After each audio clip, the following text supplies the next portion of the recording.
Hi everyone, सभी प्यारे बच्चों का वार्म वेलकम करता हूँ वाईटी योर इंग्लिश ट्यूटर पे। 8 जुलाई की क्लास है और द हिंदू का फर्स्ट एडिटोरियल कवर करेंगे। ओल्ड ट्रेडिशन न्यू टाइज इसका टाइटल है। आर्टिकल इंडिया और रशिया के बीच के रिलेशंस पे रखा गया है, दोनों के बीच की संभावनाएं और आने वाले वक्त की जो चुनौतियां हैं इस आर्टिकल में आप देखेंगे। डिप्लोमेटिक थीम में लिखा हुआ आर्टिकल है, पढ़ने में ज़्यादा मुश्किल है नहीं। शुरू करते हैं इसको अपने क्विज़ के साथ में। हर रोज़ की तरह जो भी इस क्लास में आप सीखेंगे इस क्विज़ पे आपको अप्लाई करना है। क्वेश्चंस बहुत सारे हैं, क्लास के अंत में इनको देखेंगे। कोशिश आपकी ये हो कि आप मन से सीखें और 11 में से 11 आपको नंबर्स मिले, मार्क्स मिले। ठीक है, सोल्यूशन आपको क्लास के एंड में करवाएंगे।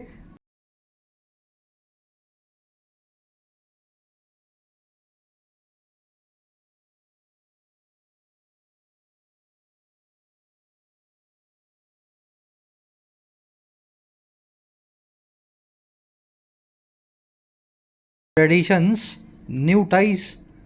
ट्रेडिशन यानी कि परंपरा और टाई मतलब रिश्ता। कह रहे जी परंपराएं तो पुरानी हैं लेकिन रिश्ते नए हैं। ठीक है ना, रिश्ता वही सोच नहीं, कुछ इस तरह की बात कर रहे हैं। चलिए अब टाइटल पैराग्राफ को देखते हैं क्या कहना चाह रहा है इन डिटेल्स। कह रहे जी PM Modi must try and convince Vladimir Putin to end the Ukraine war. कह रहे पीएम मोदी को ट्राई करना ही चाहिए, कोशिश करनी ही चाहिए और कन्विंस भी कर ही लेना चाहिए, मना भी लेना चाहिए मिस्टर पुतिन को। और किस काम के लिए? कि वो एंड कर दें इस यूक्रेन वॉर को, ख़त्म कर दें यूक्रेन पे हमले को। Narendra Modi prime minister of India subject है आपके। दो वर्ब्स हैं इनकी। पहली वर्ब है मस्ट ट्राई और दूसरी वर्ब है मस्ट कन्विंस। यहाँ भी मस्ट लगा हुआ है, बस यहाँ पे हिडन है। ठीक है, हेल्पिंग वर्ब जब एक बार आ जाती है सेंटेंस में, दूसरी बार सेम हेल्पिंग वर्ब को रिपीट नहीं करते हैं। तो Modi must try and PM Modi must convince, ऐसे ये सेंटेंस बना हुआ है। सब्जेक्ट और वर्ब जरूर पकड़ते जाना, इसी से आपकी पकड़ बनेगी इंग्लिश में, आपको पता लगेगा सेंटेंस में क्या हुआ है।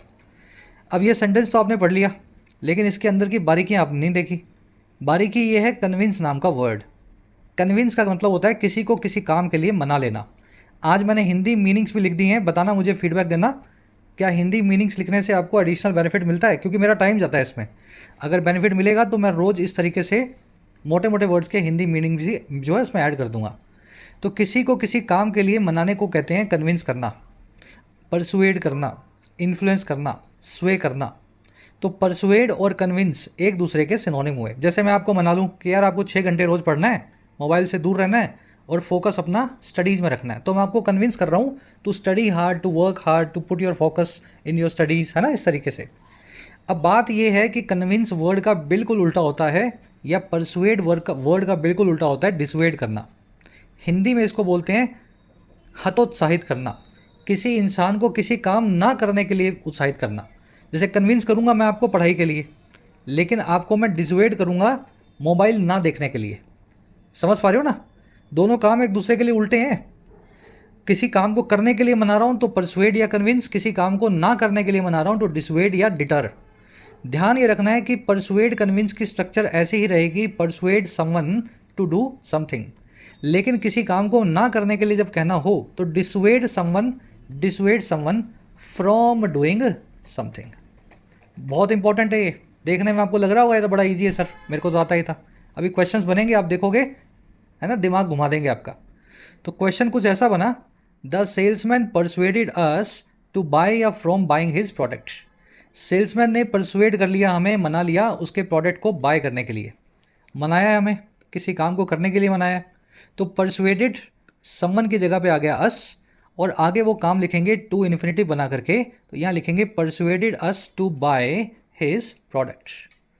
इतना क्लियर है? लेकिन इस दूसरे सेंटेंस को देखो, the father dissuaded his son to leave या फ्रॉम लिविंग स्कूल। फादर ने मना लिया अपने बेटे को, डिसुएड कर लिया इस काम को ना करने को, और वो काम था स्कूल को छोड़ना। बच्चा स्कूल छोड़ रहा था, फादर ने उसको इन्फ्लुएंस किया, परसुएड किया, डिसुएड किया, और कैसे भी करके उसको स्कूल में कंटिन्यू करवाया। तो डिसुएडेड हिज सन, अब ध्यान देना, फ्रॉम लिविंग स्कूल। समझ पा रहे हो? स्कूल ना छोड़ने के लिए मनाया है, यानी ये ऐसा डिसुएड किया है कि आप स्कूल को कंटिन्यू करें। तो dissuaded his son from leaving school, यहाँ पे फ्रॉम प्लस में वर्ब की आईएनजी फॉर्म। बड़ा सिंपल सा फॉर्मूला है, एक बार देख लोगे तो कभी गलती नहीं करोगे। होपफुली अभी समझ में भी आ गया होगा आपको। एक सेंटेंस दे रहा हूँ आपको एज होमवर्क, और इसमें आपका दिमाग घूमेगा, सिंपल नहीं है ये। The father persuaded his son, the father persuaded his son to continue or to stop, या फ्रॉम कंटिन्यूइंग या फ्रॉम स्टॉपिंग स्कूलिंग। अब परसुएड वर्ब को देखो और मीनिंग निकालो इस सेंटेंस का। मीनिंग मैं आपको वैसे ही बता देता हूँ। पिता ने अपने बच्चे को मनाया कि वो स्कूलिंग को जारी रखे। पिता ने अपने बच्चे को मना लिया, परसुएड कर लिया कि वो स्कूलिंग को जारी रखे। तो परसुएडेड के बाद में कंटिन्यू या स्टॉप कौन सी वर्ब लगाऊं, और जो भी वर्ब लगाऊं उसकी कौन सी फॉर्म लगाऊं, टू डू लिखूं या फ्रॉम डूइंग लिखूं, आपको खुद से देखना है। करके देखो इस एक्सरसाइज को, एक बार में दिमाग फिट हो जाएगा, इन दोनों वर्ड्स को आप अच्छे से यूज़ कर पाएंगे। ठीक है, चलिए आगे बढ़ते हैं। होमवर्क आपका है तो क्लास के लास्ट में आपको बता भी देंगे और कमेंट सेक्शन में डाल भी देना है ना। अपना आंसर कमेंट्स में ज़रूर पोस्ट किया करो। आगे बढ़ के इस आर्टिकल की वोकैबुलरी पर नज़र डालेंगे। सारे वर्ड्स एक साथ देख लो ताकि आप इसको स्मूथली पढ़ सको।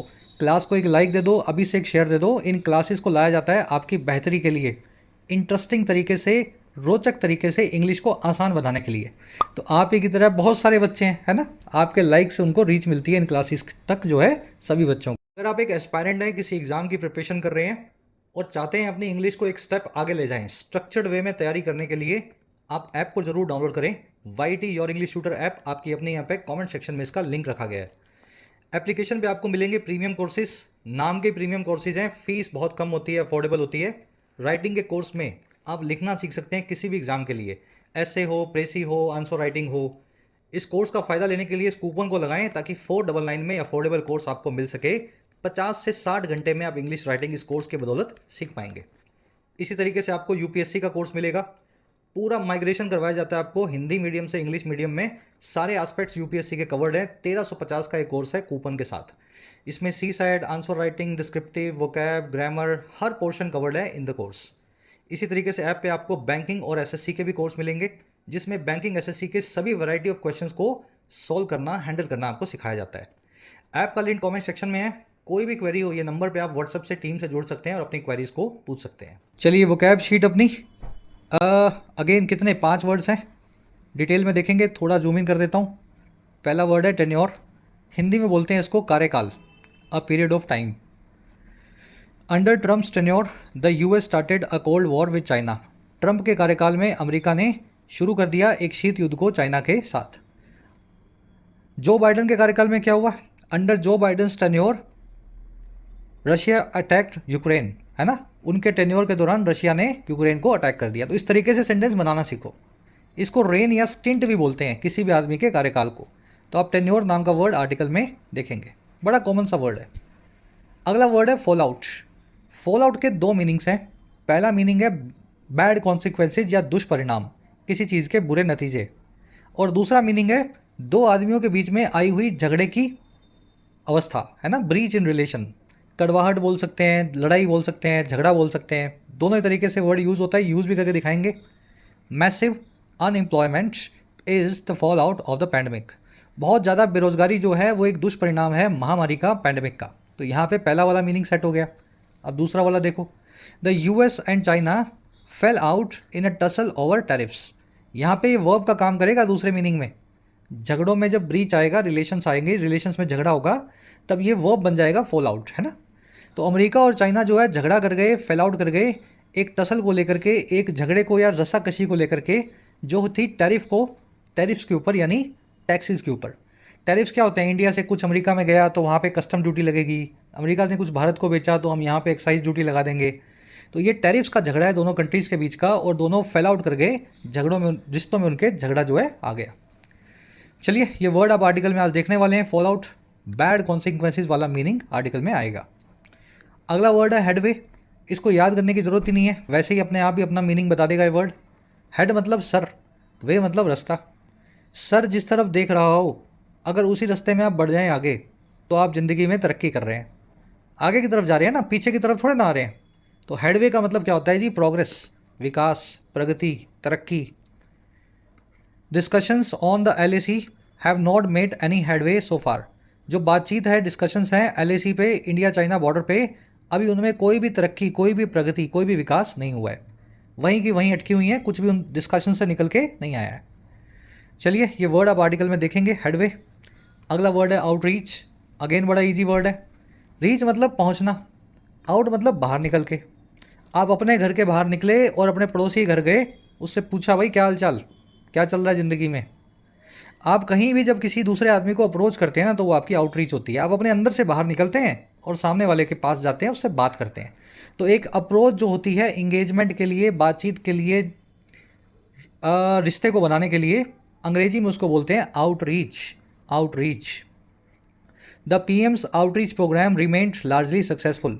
पीएम का जो आउटरीच का प्रोग्राम था, जिसमें प्रधानमंत्री बाहर निकले, सबसे मिले, है ना, लोगों से उन्होंने कनेक्शन बनाया, ये प्रोग्राम बना रहा मोटे तौर पे सक्सेसफुल, मोटे तौर पे बड़ा ही कामयाब। चलिए, ये वर्ड आप आर्टिकल में देखेंगे, आउटरीच। जब ये वर्ड आएगा तो इससे मिलते जुलते दो वर्ड्स और बताऊंगा, ताकि तीनों को एक साथ दिमाग में रख सको। तीनों अलग अलग वर्ड्स हैं, देखने में तीनों एक जैसे हैं, तो याद रखना, मैं भी याद रखूंगा, जहाँ पे वर्ड आए वहाँ पे आपको समझाएंगे। चलिए, लास्ट वर्ड है एक्सपीडिएट या एक्सपेडाइट। दोनों स्पेलिंग्स सही हैं। पहली वाली स्पेलिंग है अमेरिकन, दूसरी वाली स्पेलिंग है ब्रिटिश। ये दूसरी वाली स्पेलिंग आजकल ज़्यादा चल रही है, पहली वाली कम चल रही है। दोनों का मतलब होता है किसी चीज़ में फुर्ती करना। फुर्ती इस तरीके से करना कि काम भी ना बिगड़े। एक तो आप जल्दबाजी करते हैं, आधा किया आधा छोड़ा, वैसा नहीं है ये। एक्सपीडिएट या एक्सपेडाइट का मतलब होता है कुशलता के साथ किसी काम में तेजी लाना, स्पीड अप करना। We need to produce more vaccines to expediate और एक्सपेडाइट वैक्सीनेशन। हमें ज़रूरत है और वैक्सीन्स को प्रोड्यूस करने की, ताकि हम जल्दबाजी कर सकें वैक्सीनेशन में, तेजी ला सकें टीकाकरण में, अगेंस्ट द वायरस, इस वायरस के खिलाफ।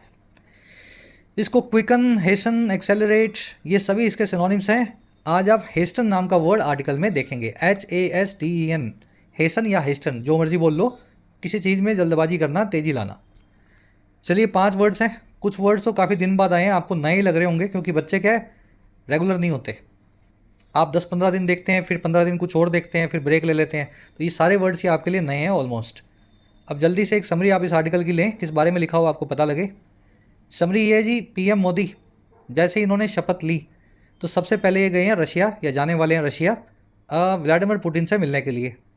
और ये हमारा पुराना ट्रेडिशन है पीएम मोदी का, खास करके कि पुतिन से उनकी खास अच्छी दोस्ती है और दोनों कंट्रीज़ के भी अच्छे रिलेशंस हैं। और ये जो इस बार मोदी जी कर रहे हैं, ये इन्होंने एक ट्रेडिशन को तोड़ दिया है। ट्रेडिशन ये था कि जब भी कोई पीएम शपथ लेता है तो वो अड़ोसी पड़ोसी देश में सबसे पहले जाएगा। श्रीलंका में जाएगा, नेपाल, भूटान, बांग्लादेश, बर्मा, है ना, पाकिस्तान तो नहीं। तो ये ट्रेडिशन तोड़ करके मोदी जी रशिया जा रहे हैं अच्छे दोस्त से मिलने। दोनों कंट्रीज़ के रिलेशंस अच्छे हैं, लेकिन दोनों के बीच में कई मुसीबतें भी आन पड़ी हैं रशिया के ऊपर लगे हुए सैंक्शंस की वजह से। हमारा आर्टिकल कह रहा है कि उन चुनौतियों को भारत को पहचानना होगा, क्योंकि जियो पॉलिटिक्स में कहते हैं ना, कोई किसी का दोस्त नहीं है। दोस्ती तभी तक की है जब तक आपका काम निकल रहा हो। तो काम निकलता रहे, ऐसी दोस्ती हमें बना के रखनी होगी। और दूसरा, इस दोस्ती का फ़ायदा उठा करके अगर Modi ji Russia Ukraine war को रुकवा दें, तो इससे अच्छा कुछ भी नहीं। तो बस आज के आर्टिकल की यही समरी है, रिश्तों को बनाएं और उनका फ़ायदा उठाएं। टोन है आज की। चलो, क्लास के लास्ट में बताता हूँ। लास्ट में क्या, एक्चुअली मैं भूल जाता हूँ, तो यहाँ लिख देता हूँ मैं, क्लास के लास्ट में फिर से इसको अपने वो कर लेंगे। डिप्लोमेटिक टोन है आज की, डिप्लोमेसी की बात करेगा, कूटनीति की, साथ में प्रैग्मेटिज्म दिखाएगा, यानी व्यवहारिकता की जो है ना बातें होंगी आज के आर्टिकल में। तो प्रैग्मेटिक और डिप्लोमेटिक टोन्स में लिखा हुआ आर्टिकल है। शुरू करते हैं। Prime minister Modi's visit to Moscow on Monday reaffirms an old tradition of holding annual summits between India and Russian leaders। PM Modi की जो विजिट है, और कहाँ की है, टू लगा के बता रहा है, मॉस्को की यानी रशिया की। और कब हुई है, ऑन लगा के बता रहा है, मंडे को यानी सोमवार को। कह रहा है आज जो इनकी विजिट है मॉस्को में, ये विजिट रीअफर्म करेगी। अफर्म करना यानी पक्का करना, री मतलब फिर से, हिंदी में इसको बोलते हैं पुष्टि करना। तो ये विजिट जो है अपने आप में पुष्टि कर देगी, पक्का कर देगी एक पुराने ओल्ड ट्रेडिशन को। और ट्रेडिशन जो है होल्ड करने का, ऑर्गेनाइज करने का, एनुअल समिट्स को, हर साल होने वाली कॉन्फ्रेंस को। एनुअल मतलब हर साल, समिट मतलब कॉन्फ्रेंस, डिस्कशन। और ये समिट होती हैं इंडिया और रशिया के लीडर्स के बीच में, मोदी जी और पीएम जो हमारे हैं और वहाँ के जो है प्रेसिडेंट पुतिन के बीच में। तो ये जो विजिट है इसी ट्रेडिशन को पुष्टि करती है। इस साल भी मोदी जी गए हैं वहाँ मिलने, कभी वो आ जाते हैं, कभी हम चले जाते हैं, तो हर साल एक एनुअल समिट होती है। विजिट सब्जेक्ट है, वर्ब इसकी है रीअफर्म्स, singular subject, singular verb. Affirm यानी पक्का करना, रीअफर्म करना यानी पुष्टि करना। हिंदी में बता रहा हूँ, आज लिख के भी लाया हूँ ताकि और बेहतरी से आप इन वर्ड्स को पकड़ पाएँ। कह रहा with Russia his first choice for a bilateral visit in his third tenure, he also breaks a tradition. कह रहा जी रशिया के होने के साथ ही उनकी पहली चॉइस, पहला विकल्प, पहला चुनाव जो है बायलेटरल विजिट का, दो तरफा विजिट का, अपने तीसरे टेन्योर में, कार्यकाल में, कह रहा है जी रशिया को अपना पहला डेस्टिनेशन बनाते हुए, तीसरे कार्यकाल में रशिया की तरफ जाते हुए इनकी फर्स्ट चॉइस जो है रशिया निकली इस बार। कह रहा है इसी के साथ ना मोदी जी ब्रेक भी करते हैं एक ट्रेडिशन को, ये तोड़ भी रहे हैं एक प्रथा को, एक परंपरा को। और परंपरा क्या है? परंपरा ये है जी that Indian prime ministers travel to neighbouring countries, कि भारत के जो भी पीएम बनते हैं वो ट्रैवल करते हैं आस पड़ोस के देशों में, हमारे पड़ोसी मुल्कों में। और कब? On their first stand alone visits in a tenure, अपनी पहली स्टैंड अलोन विजिट्स में। स्टैंड अलोन विजिट क्या होती है? ऐसी विजिट जिसमें कुछ इधर उधर का नहीं होगा, सिर्फ विजिट के लिए आप विजिट कर रहे हैं। ऐसा नहीं है एससीओ की समिट अटेंड करने गए या आप G7 G8 कुछ करने गए हैं, नहीं। स्टैंड अलोन विजिट है, अकेला एक ही विजिट है और एक ही कंट्री जाएंगे और उसी कंट्री से मिल करके आएंगे। तो ट्रेडिशन ये है कि भारत के पीएम ट्रैवल करते हैं सबसे पहले पड़ोसी मुल्कों में अपनी पहली विशेष विजिट में, स्टैंड अलोन विजिट में, जो उनके कार्यकाल में आती है जब वो पीएम बनते हैं। कह रहा है ये जब सारा काम हुआ, मोदी जी ने ट्रेडिशन को ब्रेक किया रशिया जाके इस बार। कह रहा है जी ये किया है indicating the importance of India Russia partnership, indicate करते हुए, दिखाते हुए, बताते हुए इम्पोर्टेंस को, महत्वपूर्णता को, भारत और रशिया की पार्टनरशिप को। समझ के? लंबा सेंटेंस है। रशिया को अपना पहला डेस्टिनेशन बनाने के साथ ही पीएम मोदी ने ब्रेक कर दिया एक परंपरा को। परंपरा ये है कि जब भी कोई पीएम बनता है भारत में, सबसे पहले पड़ोसी किसी देश में जाता है अपनी पहली खास विजिट के दौरान, अपने टेन्योर की, अपने कार्यकाल की। तो ये ट्रेडिशन जैसे इन्होंने ब्रेक किया, ये इन्होंने किया दिखाते हुए रशिया इंडिया के रिश्तों की महत्वपूर्णता को। एकदम 100% क्रिस्टल क्लैरिटी आई है ना भाई? आपको यही लगना चाहिए हर मोमेंट पे कि आप ही पढ़ रहे हो, मैं तो पढ़ा रहा हूँ आपको, मैं पढ़ नहीं रहा हूँ, है ना? फीलिंग आपको यही है कि आप इस आर्टिकल को पढ़ रहे हैं, इसी तरीके से पढ़ा करो। ही आया मिस्टर मोदी के लिए, वर्ब इनकी ब्रेक्स, मिनिस्टर्स की वर्ब है ट्रैवल, बायलेटरल यानी दो तरफा। अगर 3 कंट्रीज़ की विजिट हो रही है, इकट्ठा हो रही है, 3 कंट्रियाँ बैठ रही हैं तो ट्राईलेटरल, 4 आ रही हैं तो क्वाड्रिलेटरल, 6 आ रही हैं तो हेक्सालेटरल। याद है ना आपको? तो यूनिलेटरल, बाईलेटरल, ट्राईलेटरल, क्वाड्रिलेटरल, जितने जितने लेटरल हैं, जितनी जितनी कंट्रियाँ हैं, पार्टियाँ हैं, उस हिसाब से इस वर्ड को आप ढाल सकते हैं। टेन्योर यानी कार्यकाल। कह रहा है जी the 22nd India Russia annual summit has another first. कह रहा है जी जो 22वीं भारत और रशिया की एनुअल समिट है, उसमें एक और चीज़ आज पहली दफ़ा हुई है। It has another first. First मतलब पहली दफ़ा होने वाली चीज़। फर्स्ट का मतलब पहला भी होता है, और फर्स्ट का नाउन फॉर्म में मतलब होता है ऐसा कुछ वाकया जो पहली दफ़ा हुआ हो। तो इस समिट में 22वीं बार जो हो रही है, इसमें एक नई चीज़ भी हुई है, और वो चीज़ क्या है जी? डैश लगा के बता दिया। The first Modi Putin meet since the Ukraine war. ये पहली मोदी और पुतिन की मीट है जब से यूक्रेन वॉर शुरू हुई है। फिर क्या हुआ जी? कह रहा है the 21st summit was in Delhi in December 2021 just before president या Russian president Vladimir Putin launched special operations on Ukraine. कह रहा है इससे पिछली जो समिट थी वो हुई थी दिल्ली में आज से 3 साल पहले, दिसंबर 21 में। और ये कब हुई थी? बिल्कुल पहले हुई थी, बिफोर हुई थी रशियन प्रेसिडेंट व्लादिमीर पुतिन के लॉन्च करने के, जब उन्होंने लॉन्च किया, शुरू किया अपने खास ऑपरेशंस को यूक्रेन में, अपने हमले को। समिट तो आप समझते ही हैं, कॉन्फ्रेंस मीटिंग। तो 21वीं मीटिंग की वर्ब है वॉज, पुतिन की वर्ब है लॉन्च्ड। ठीक है। कह रहे since then the two leaders have met just once at the SCO summit in Uzbekistan where mister Modi had stated that this was not the era of war. कह रहे जी तब से अगर देखा जाए, दिसंबर 21 से, आज से 3 साल पुरानी बात अगर देखी जाए, 2.5 साल पुरानी, तो दोनों लीडर्स जो हैं वो मिले हैं सिर्फ एक दफ़ा, जस्ट वंस। और कब मिले हैं? उज्बेकिस्तान में शंघाई कॉरपोरेशन ऑर्गेनाइजेशन एससीओ की जो समिट हुई थी उसमें। और कह रहे तब हुआ क्या? कह रहे जी जहां मिस्टर मोदी ऐसा कह भी चुके थे मिस्टर पुतिन को कि ये जो है युद्ध का, वॉर का एरा नहीं है, ये युग है बातचीत का, ट्रेड का, और है ना, शांति का।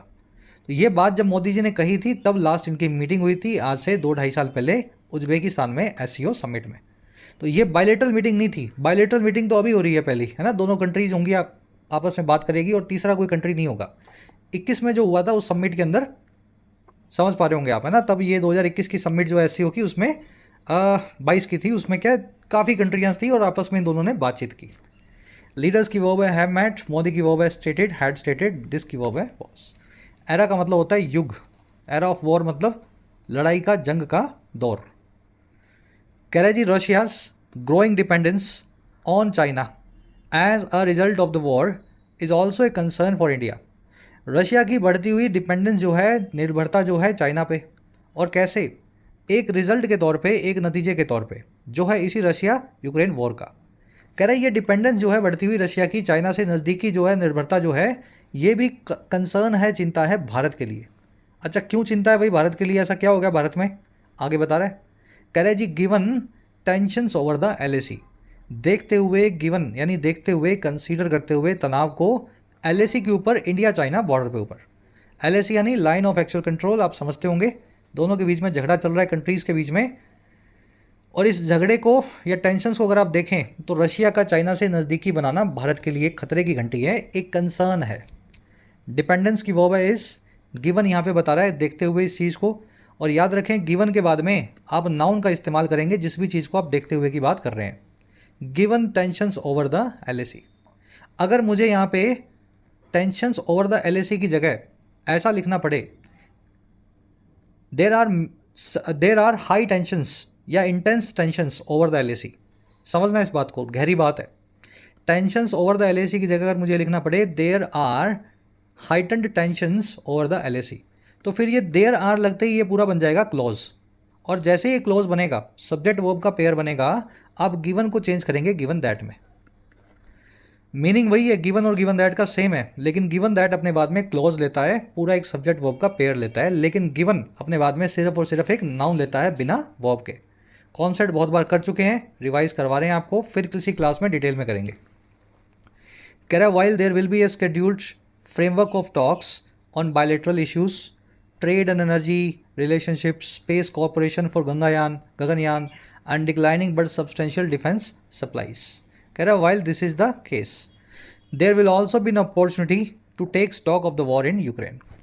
अब देखो लंबा सेंटेंस और शुरू हुआ है वाइल से।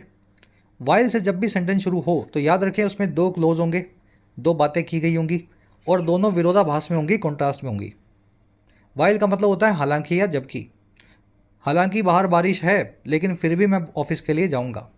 हालांकि मैं थका हुआ हूँ लेकिन फिर भी मैं रात में मूवी देखूंगा, है ना। इस तरीके से हालांकि या जबकि बात हो तब वाइल का इस्तेमाल होता है। वही काम यहाँ भी हुआ है, पकड़ो इन चीज़ों को आप।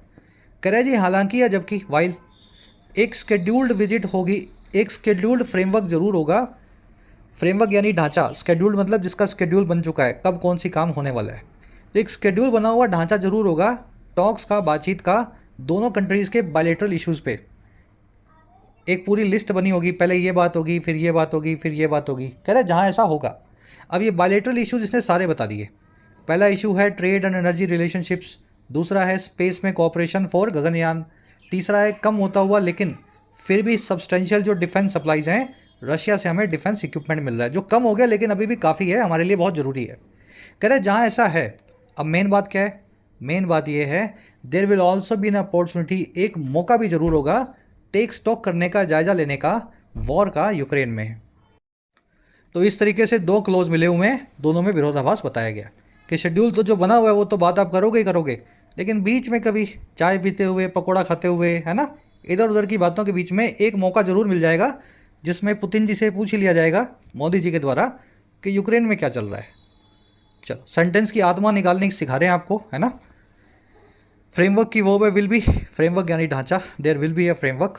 वाइल से क्लोज शुरू हुआ है, कॉमा लगा के दूसरा क्लोज लिखा गया जो है इंडिपेंडेंट क्लोज। अपॉर्चुनिटी की वर्ब है विल बी। टेक स्टॉक करना, जायजा लेना, असेस करना, इवेल्युएट करना, किसी चीज़ के बारे में पूछना, है ना। आपकी तबीयत कैसी है, रशिया में क्या चल रहा है, तो आप चीज़ों का जायजा लेते हैं, टेक स्टॉक करते हैं। ये एक फ्रेज है अंग्रेजी में, याद रखें इसको। चलिए और आगे बढ़ते हैं। सब्सटेंशियल वर्ड को देख लेना। सब्सटेंशियल का मतलब होता है जो आकार में, मात्रा में, संख्या में, क्वांटिटी में बहुत ज़्यादा हो, जिसको नज़रअंदाज ना किया जा सके, जो नोटिसेबल हो। इससे मिलता जुलता वर्ड है सब्सटेंटिव। सब्सटेंटिव का मतलब होता है जिसमें कोई मजाक मस्करी ना हो, गंभीरता हो, थॉटफुल हो, सोचा समझा हो। समझ गए ना। सब्सटेंशियल मतलब आकार में, साइज में बड़ा, ध्यान देने लायक। सब्सटेंटिव मतलब गंभीरता से भरा हुआ, है ना, इस तरह का। तो दोनों डिफरेंट वर्ड्स हैं भाई, बहुत बार करवा चुके हैं, इनमें गलती नहीं पड़नी चाहिए, कहीं भी मिल जाए वर्ड्स, दोनों से आपको खेलना आना चाहिए। कह रहा है जी, apart from its impact and western sanctions on global security and shortages of food, fuel and fertilisers, India has been worried about its fall out on defence deliveries. कह रहा है जी अपार्ट फ्रॉम, देखिए अपार्ट फ्रॉम का मतलब होता है इसे छोड़ करके, भाई ये चीज़ तो है ही, इसके साथ साथ और क्या है, तो इसको हम अंग्रेजी में बोलते हैं अपार्ट फ्रॉम। इस चीज़ का एक पार्ट बना दो, इसको छोड़ दो, इसके अलावा क्या है। कह रहा है जी छोड़ करके इन चीज़ों को, या ये चीज़ें तो हैं ही, कौन कौन सी चीज़ें, इस वॉर का इम्पैक्ट, इट्स लगाया गया वॉर के लिए, ध्यान रखना, इस वॉर का इम्पैक्ट, इम्पैक्ट है वेस्टर्न सैंक्शंस का, और कहाँ पे, इस वॉर का और वेस्टर्न सैंक्शंस का इम्पैक्ट है ग्लोबल सिक्योरिटी पे, दुनिया भर की सुरक्षा पे, फूड की शॉर्टेज पे, खाने की कमी पे, फ्यूल पे और फर्टिलाइज़र पे, खाद पे और ईंधन पे। कह रहा है ये सब चीज़ें तो हैं ही, इनको तो साइड में रख दो।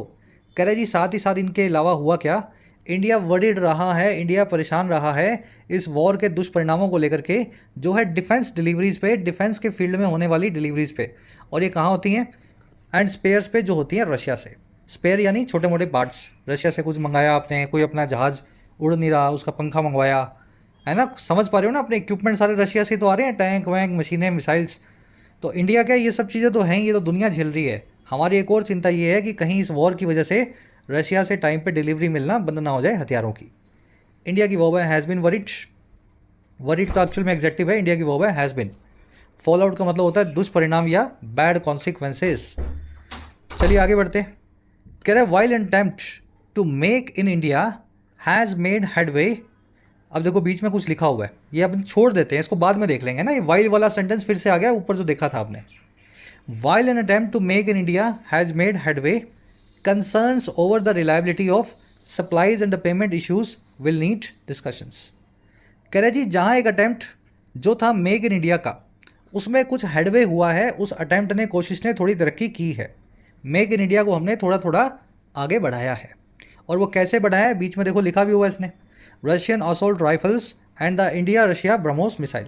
रशिया से असॉल्ट राइफल भारत में बन रही हैं, भारत के लिए राइफल रशिया भारत में ही बनाता है, और इंडिया रशिया की तो ब्रह्मोस तो आपको पता ही होगा, दोनों मिल करके बनाने वाली कंट्रीज़ हैं ब्रह्मोस मिसाइल को। तो कह रहा है जहाँ पे मेक इन इंडिया में काफ़ी प्रोग्रेस हल्की फुल्की हम कर रहे हैं, वहीं कई कंसर्न्स आ गए हैं, चिंताएं आ गई हैं रिलायबिलिटी को, भरोसेमंदी को लेकर के, जो है सप्लाईज़ की और पेमेंट इश्यूज़ की। कह रहा है ये सारे कंसर्न जो हैं इनको डिस्कशन की ज़रूरत होगी। मेक इन इंडिया दोनों कंट्रीज़ मिलके कर रहे हैं, रशिया बहुत हेल्प कर रहा है, लेकिन हमारे कंसर्न्स कुछ और हैं। अब जो हमने रशिया से मंगाया है वो टाइम पे मिलेगा नहीं मिलेगा, और जो पैसा रशिया हमसे ले रहा है, अभी रुपये की टर्म्स में ले रहा है, तो उस पेमेंट के इशू को कैसे हम सॉल्व करेंगे, है ना, इतने रुपए का रशिया करेगा क्या। चलिए वाइल से बना हुआ क्लोज है, विरोधाभास दिखाएगा, वाइल से शुरू हुआ है, अटेम्प्ट सब्जेक्ट है, हैज़ मेड इसकी वर्ब है, हेडवे यानी प्रोग्रेस, प्रगति, बताया था ना आपको वर्ड, हेड की दिशा में रास्ता बना लिया आपने, आप आगे बढ़ रहे हैं, हेडवे प्रोग्रेस कर रहे हैं, कंसर्न्स की वर्ब है विल नीड। कह रहे जी New Delhi's concern over Indian recruitments by the Russian army is another issue. Delhi का जो कंसर्न है, भारत का कंसर्न है भारतीयों की रिक्रूटमेंट को लेकर के, भर्ती किए जाने को लेकर के रशियन आर्मी के द्वारा यूक्रेन बॉर्डर पे। कह रहा है ये भी एक अनदर इशू है, ये भी एक मुद्दा है, ऑफिशियल्स इंडिकेट, भारत के जो ऑफिशियल्स हैं वो इस चीज़ को इंडिकेट कर रहे हैं।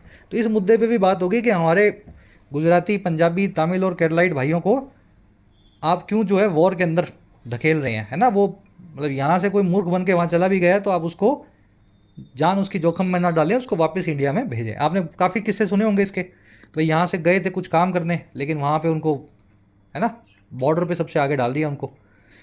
चलिए फर्स्ट पैराग्राफ हो गया आपका, बड़ा इजी सा आर्टिकल है, इंटरेस्ट बन रहा होगा आपका, पढ़ने में मज़ा आ रहा होगा। अब आ जाओ सेकंड पैराग्राफ पे, एक छोटा सा ग्रामर कॉन्सेप्ट जो ऊपर छोड़ के आए हैं, इसको फटाफट देख लो। ये LAC से पहले द क्यों लिखा हुआ है, LAC का मतलब होता है लाइन ऑफ एक्चुअल कंट्रोल, और ये एक फिजिकल लोकेशन है, जोग्राफिकल लोकेशन है। जैसे इंडिया एक लोकेशन है, राजस्थान एक लोकेशन है, गुजरात एक लोकेशन है, वैसे ही गलवान और LAC भी एक लोकेशन है। जोग्राफिकल लोकेशन अपने आगे द नहीं लेती, फिर भी LAC के आगे द क्यों लगाया, मैं आपसे ही पूछ रहा हूँ। चलो पूछ भी रहा हूँ तो बता भी देता हूँ, जोग्राफिकल लोकेशंस अपने आगे द नहीं लेती है, लेकिन कुछ एक्सेप्शंस हैं, और ये हैं 3 टाइप ऑफ एक्सेप्शंस। ऐसी हर जोग्राफिकल लोकेशन जिसके नाम में कुछ प्लुरलिटी हो, जिसके पीछे एस आ रहा हो, शुरू में यूनाइटेड आ रहा हो, United Arab Emirates, United kingdom, Philippines पीछे एस आ रहा है, मालदीव्स पीछे एस आ रहा है। ऐसी सारी जोग्राफिकल लोकेशंस जिनके पीछे एस आए या शुरू में यूनाइटेड आए, जिनमें कुछ प्लुरलिटी की फीलिंग आए, उनके आगे हमेशा द लगता है।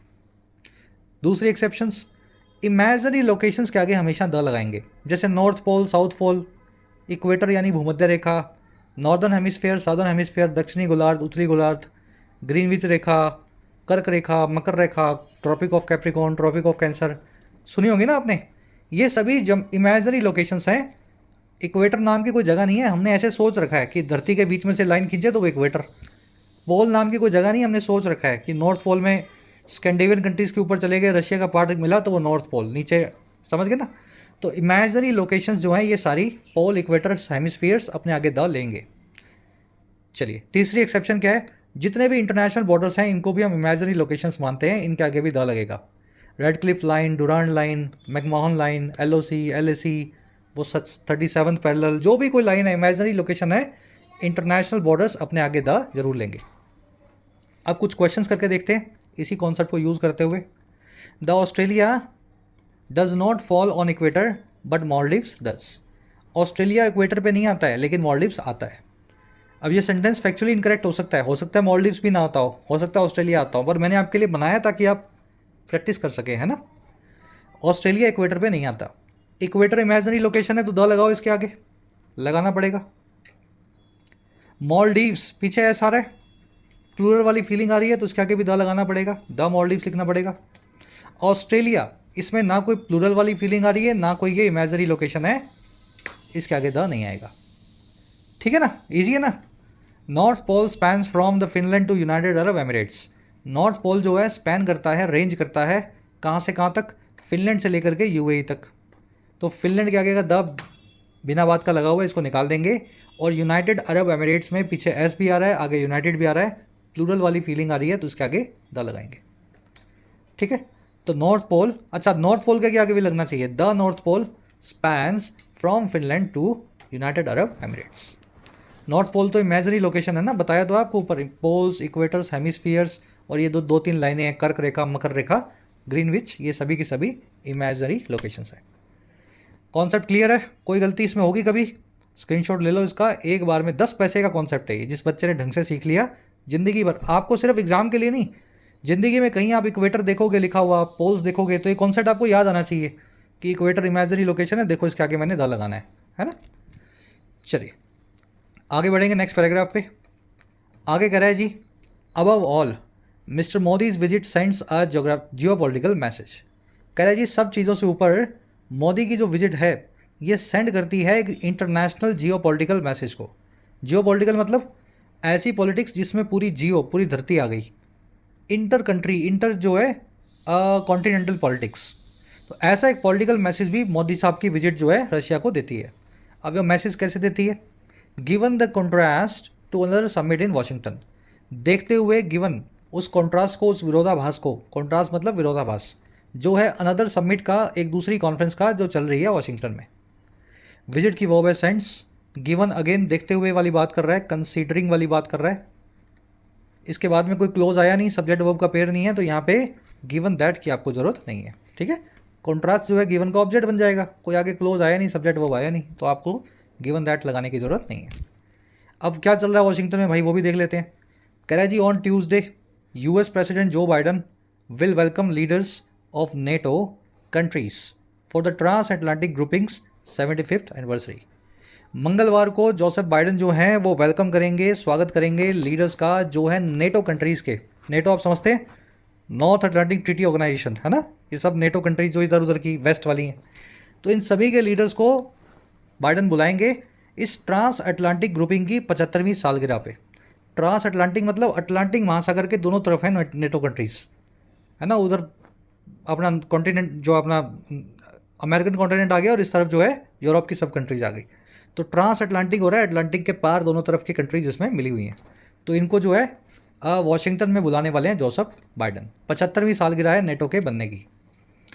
कह रहा है जी, with Ukrainian president Zelensky and Indo Pacific leaders who are part of the western sanctions present will be a show of strength suppose to demonstrate Russia's isolation. कह रहा है जी साथ ही, विद किस किस के भाई?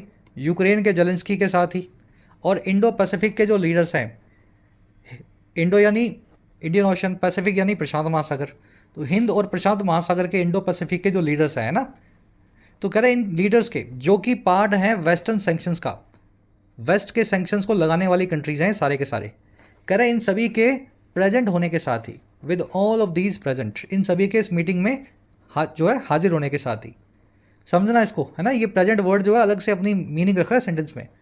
कह रहा है जी इस चीज़ के साथ ही ना ये मीटिंग एक शो होने वाली है, एक नज़ारा होने वाली है स्ट्रेंथ का, मजबूती का, जो सपोज्ड होगी, जो आशातीत होगी, जो एक्सपेक्टेड होगी, है ना, कि वो डिमॉन्स्ट्रेट करे, दिखाए रशिया के आइसोलेशन को, रशिया के दुनिया से अलग थलग होने को।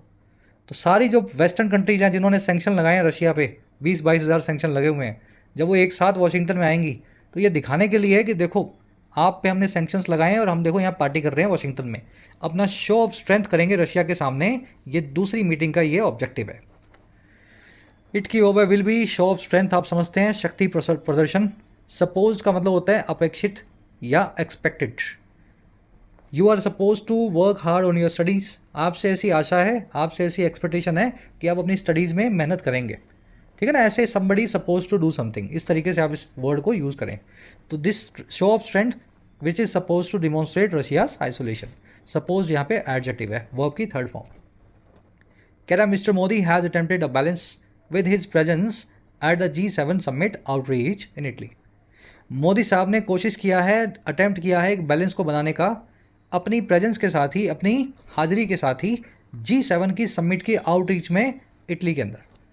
तो G7 की समिट का जो आउटरीच हुआ था, इस समिट से पहले की जो छोटी मीटिंग्स होती हैं ना जिसमें आउटरीच की जाती है, एक दूसरी कंट्री से बात की जाती है, तो मोदी साहब ने एक बैलेंस बनाया और इटली में ये भी पहुंच गए उस आउटरीच में, इन्होंने लास्ट मंथ जा करके अपना हाजिरी दी।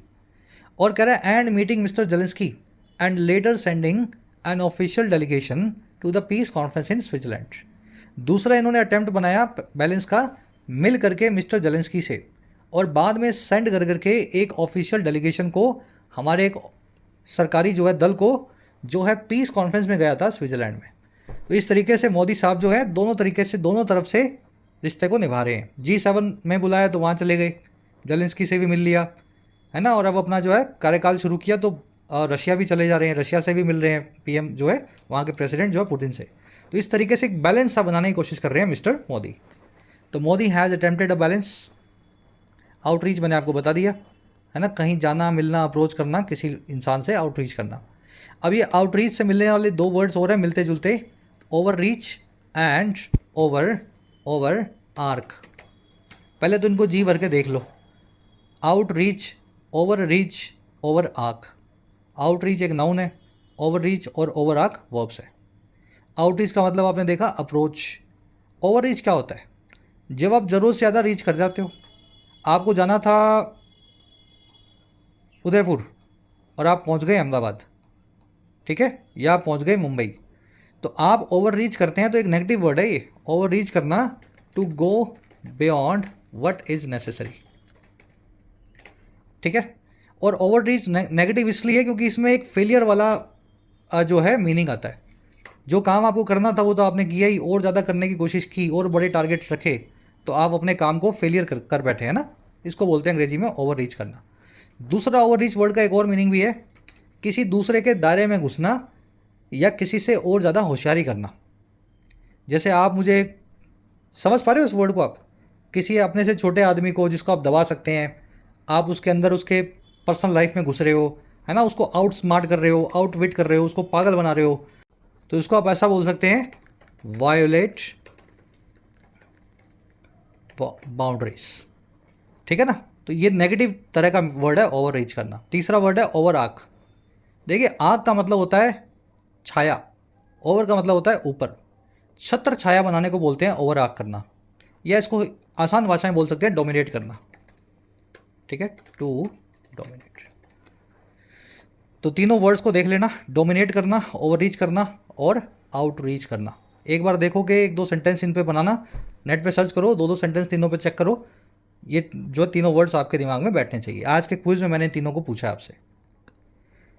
कह रहे जी the government has also shown its enduring commitment to traditional ties with Russia that stem from the 1971 Soviet Union peace and friendship treaty.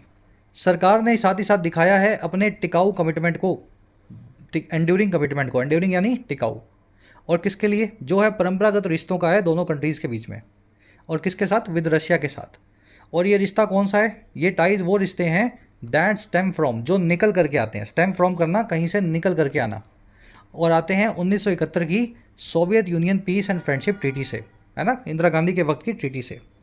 कह रहा है और ये कैसे किया सरकार ने इस काम को, इस रिश्ते में कमिटमेंट कैसे दिखाया 71 की ट्रीटी में, by refusing to condemn the war at the UN and other multilateral forum, मना करके कंडेम करने को या आलोचना करने को इस वॉर की, एक तो यूएन में और दूसरे कई मल्टीलेटरल, दूसरे कई अंतर्राष्ट्रीय फॉरम्स में, प्लेटफॉर्म्स पे।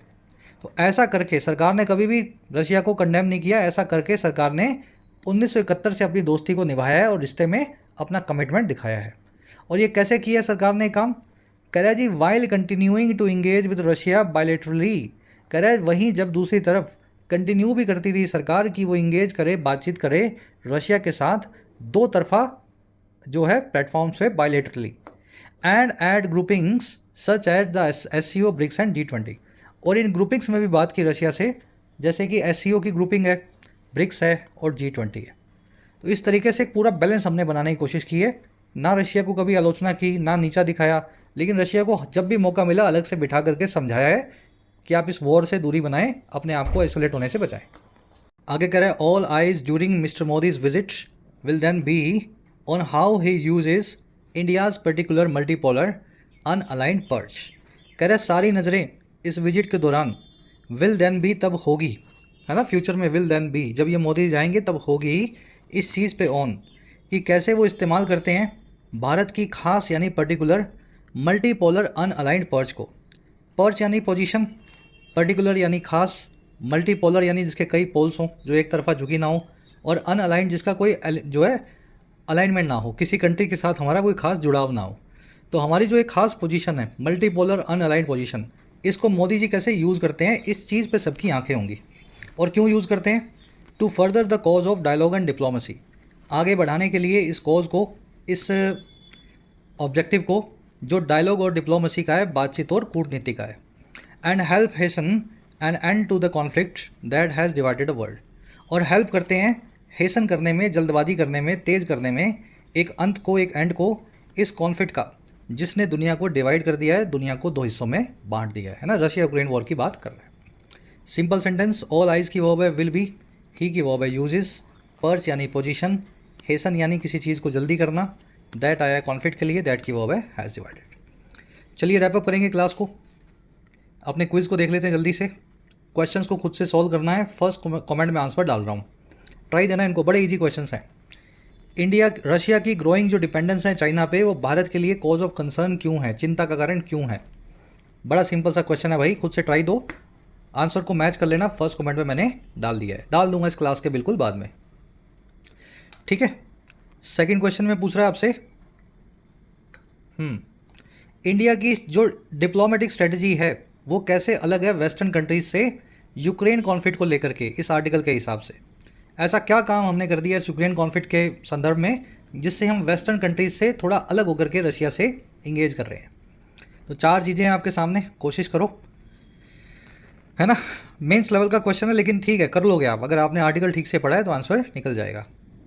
चलो आंसर करवा ही देता हूँ मैं। फर्स्ट कंसर्न ये है जी, हमारा पोटेंशियल स्ट्रेन है बॉर्डर रिलेशंस पे, ये हमारा कंसर्न है। और सेकंड में ये है जी, हमारी स्ट्रेटजी ऐसे डिफ़र करती है, हम मल्टीलेटरल टॉक्स में रशिया से इंगेज करते हैं जो वेस्ट नहीं करता। बीच में मिलेंगे ग्रामर के क्वेश्चंस, एमिनेट के साथ में क्या लगेगा, टेक स्टॉप ऑफ समथिंग क्या होता है, हेडवे क्या होता है। यहाँ तीन फिलर्स हैं, ओवर रीच, ओवर आर्क और आउट रीच, इन तीनों वर्ड्स को आपको यूज़ करना है, आपको करवाए थे ना। और लास्ट में मिलेंगी तीन एरर्स, पहली एरर मिलेगी इस वर्ड की वजह से, दूसरी मिल सकती है इस वर्ड के आसपास, और तीसरी आपको मिलेगी इस वर्ड की वजह से। एरर्स को ढूंढना है, फर्स्ट कमेंट से चेक करना है, आउट ऑफ 11 कितने मार्क्स मिले ज़रूर से बताना। कल की क्लास में आपसे लेंगे